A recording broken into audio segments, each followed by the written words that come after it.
Now, I must confess at the start of this video that I am a big time Land Rover fan. That's not just because I used to work for the brand a few years ago, but that's because I am in absolute awe of the Range Rover models. And speaking of the Range Rover that you already saw in our track test just a month ago, we now have the new Range Rover Sport, and the car was launched in India a few months ago, the 2022 version. So, we are at Navneet Motors at Bombay, and we have with us the all new Range Rover Sport, and it's time to take a look at what exactly has gone down at the engineering labs at Land Rover to create the third generation of this ultimate all-terrain SUV. So, it's time to take a look at what all you can expect from the 2022 Range Rover Sport, and we've been told that its customer deliveries will soon begin. So, all the more exciting news and all the more reason to take a look at the car. So, let's check it out.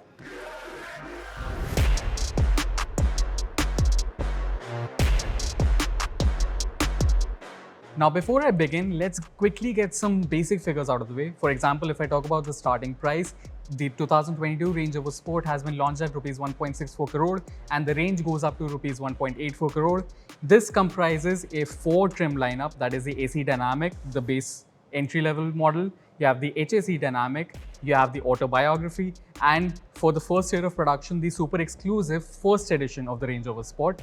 And up until now, if you visited the Land Rover India website, you would have seen that the Range Rover Sport was exclusively listed as a diesel offering. But the version that you see here with us today, this is the P400 petrol variant. Now, let me talk about the engine and the configuration. The P400 is the Ingenium 3-litre inline-6 petrol motor, and it is a mild hybrid. And as P400 suggests, its power output is 400 PS, which makes it about around 396 bhp and 550 Newton meters of torque. And if I talk about the diesel engine, that again belongs to Land Rover's Ingenium family, again a 3-litre inline-6 unit, but the key difference is that that's a twin-turbo engine.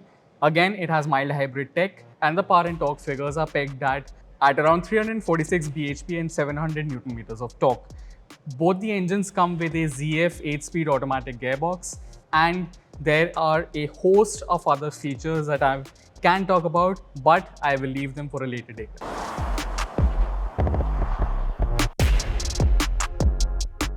So as I said, the 2022 Range Rover Sport is the third generation model, and of course, if it's a generation change, there will be huge changes. And straight off the bat, the biggest change is the design language.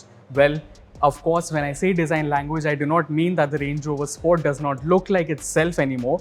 It still is very recognizable, it is still very distinct, but Land Rover has thrown in a couple of subtle design changes to make sure that it remains refreshed, remains relevant, and we'll start with the front of the car.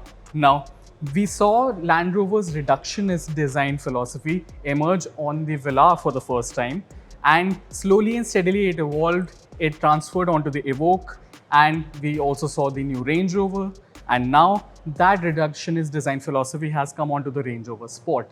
Now, if you see, and if I talk about the second generation car and compare it to this one, that had a lot of extra mass. It had a lot of big design elements. Whereas over here in the third generation model, the brand has simply tried to make sure that those design elements are reduced. The styling elements are not that bulky, and this can be seen in these new LED headlamps that are very narrow now, very thin now. And of course, also in this new grille, which is no longer as pronounced as it used to be. In fact, it really blends into the car's curvature at the front. Also, the overall front fascia has been reworked courtesy of this new bumper. And from the front now, I think the car looks a bit more car-like, I'll say. Whereas before it used to look like a proper off-road centric vehicle, but now it has more style, it has more pizzazz. But before I move on to the side profile of the car, let me tell you that these LED headlamps are not just new in terms of their design. These are, in fact, Land Rover's digital LED headlamps. Before, the pixel LED headlamps were the highest grade that were available on the Range Rover Sport. And the difference was in the pixel arrangement. the pixels used to simply shut off to adapt the light, whereas in the digital LED headlamps, the 1.3 million mirrors that are placed in each headlamp, they can basically adjust the light according to the traffic conditions. And in fact, the light beam is also integrated with the car's navigation. So if the car knows that there is a right turn or a left turn coming up, the light will automatically adjust itself even before the car turns. I mean, that is something so cool.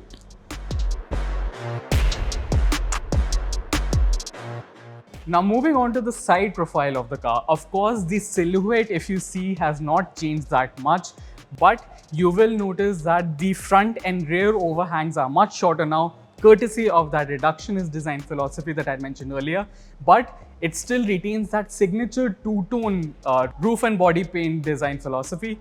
And of course, you will notice that the belt line of the car, where you generally used to have a weather strip, that has gone, so that the painted door really just joins into the glass line without any supporting element. And also unique at the side of the Range Rover Sport.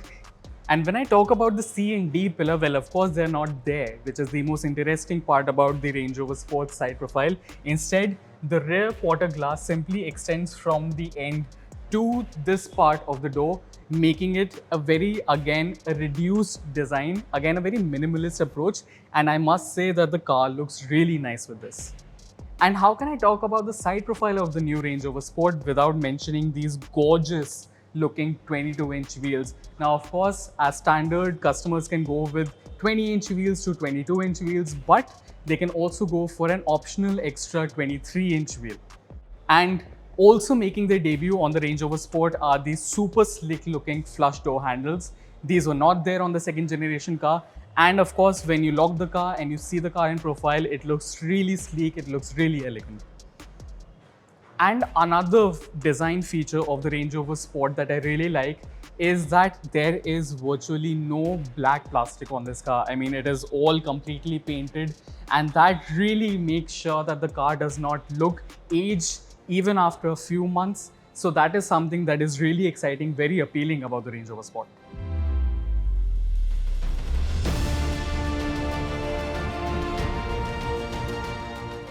Now, when we move to the back, things become very interesting because thanks to the new design philosophy, the new Range Rover Sport looks very similar to the Range Rover Velar, and that is never a bad thing.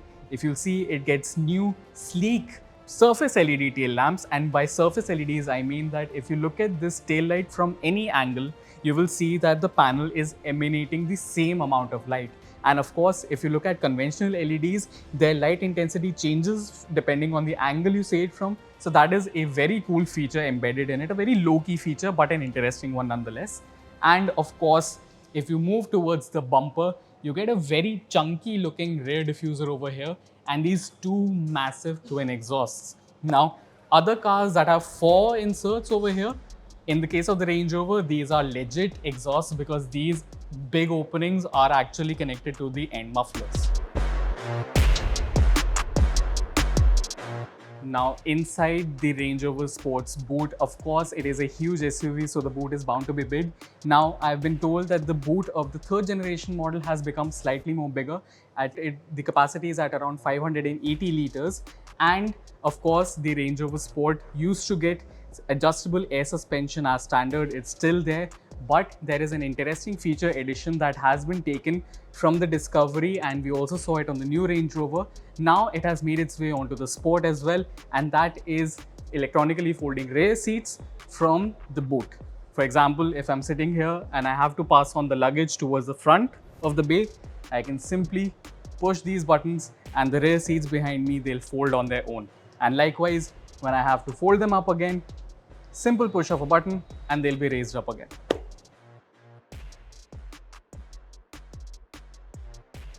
Now, if you thought the exterior changes of the 2022 Range Rover Sport were a handful, wait till you step inside this car, because now if I talk about the interior, it feels like the Land Rover designers had one key agenda, and that was to bring more Range Rover to the Range Rover Sport. And all of us who have seen the previous generation car know that it had a very utilitarian interior. Not saying that it was bad quality or anything like that, it was still at par with its rivals, maybe even better than those. But then again, it wasn't as luxurious as a Range Rover. But if you drive the 2022 version, then you definitely won't have that complaint because it is a completely different ball game now. If you look at these seats, if you look at this premium headliner, if you look at this dual tone dashboard, I mean, it just screams luxurious. And of course, taking center stage in the Range Rover Sports interior is this all new center fascia that is headlined by this new 13.1-inch PV Pro infotainment system. Now, it's a little difficult to explain from here, but the screen is slightly curved, and of course that enables more screen area. And if I talk about the overall graphics, the overall layout, I've been told that that reductionist philosophy has also been transferred into the PV Pro setup, and the system has been designed in such a way that the most common features you use on your daily drive, you can get to them, you can access them in 2 clicks or less. And we have tried that with the system today, and it actually works. It is not a gimmick, and it is one of the most easiest systems to use in the luxury market, according to me at least. And if I move my attention away from the center console to the steering wheel and you get a fully digital high quality interactive driver display that is 13.7 inches, one of the biggest in the industry, an all new steering wheel. Again, the interior is very similar to the new Range Rover that we've already seen, but again, that is the point. The new Range Rover brings so much of luxury into that segment that the Range Rover Sport now has stepped up its game a lot more thanks to its elder sibling. Apart from the interactive driver display, if I talk about the steering, these buttons are very sleek looking, and of course they are touch and haptic feedback as well. Same goes for the PV Pro infotainment screen. It also has a haptic feedback function that can be switched on so that you can press the button on the screen and you get that feel of a regular button. And it's not just in terms of luxury that this cabin will really impress you. There are a lot of good ergonomic updates as well. For example, if you look at this headliner, it is an optional extra in this car, but again, it is a dual setup so that you can open it this way and you still have another shield for the front when the sun is at a very weird 45-degree angle. So it really blocks out the sunlight incredibly well, better than the standard single folding mechanism. So this is something that I really liked. And also another optional extra in this car is a fridge. Yes, I am not joking. This Range Rover is actually fitted with a fridge, and it is right below my left arm. So if I open this compartment and you see inside, and right now the car is not on, if I just switch the car on, so right now it is at a setting that will take this box, this fridge, to -5 degrees Celsius, and as soon as it reaches that temperature, it will again bring it back to level 1 where it will be at 5 degrees Celsius. And basically the idea is to generate instant cooling so that you can basically cool your drinks, cool your beverages in the blink of an eye. So that is a really cool feature, and it's not just a cooled box, it is a legitimate refrigerator over here. If I touch it, the walls are super cold.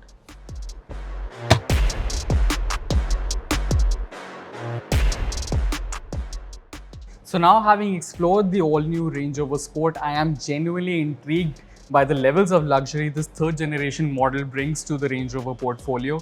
And of course, if I talk about the price difference as well, as I said earlier, this car is priced from rupees 1.64 to rupees 1.84 crore. If I talk about the Range Rover in a similar spec with the 3-liter diesel, same as this car, the starting price is at about rupees 2.4 crore. So it is a huge jump. And I think for that price difference, the Range Rover Sport can also be called a very good bargain, because the levels of luxury, the kind of features, the kind of technology it brings to the table is simply mind-boggling.